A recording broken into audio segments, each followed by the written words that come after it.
Hi, I'm Miso Fairy. Thanks again for joining me on my journey to learn how to Vtube. Yesterday we left off with our finished sketch, looking a little something like this.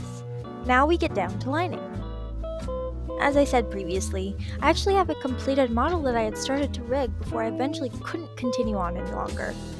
Between that model and this one, the process is both incredibly similar and remarkably different.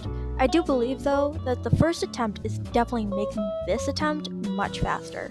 I begin lining with the head, which, funnily enough, will have more individual pieces than my entire last model altogether. This includes all the little eye details, the different parts of the mouth, and eventually the hair. Part of it is because this is what we'll be seeing most if this was an actual Vtube model, and part of it is because the human facial expressions are so complex.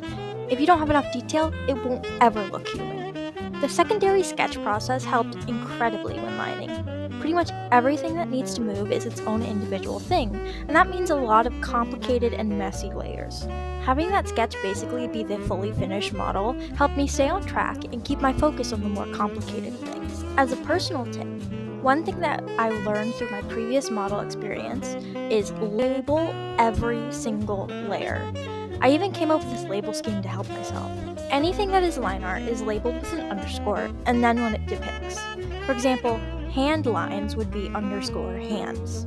Then, depending on whether it goes above or below the line art, the coloring labels are labeled underfill or overfill. So, above my underscore hands layer would be the layer overfill underscore hands.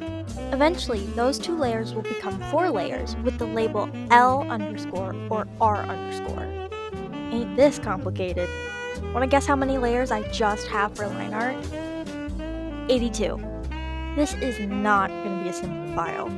If you'd like to learn what my end number of layers is, please join me again on my journey, and thanks for watching!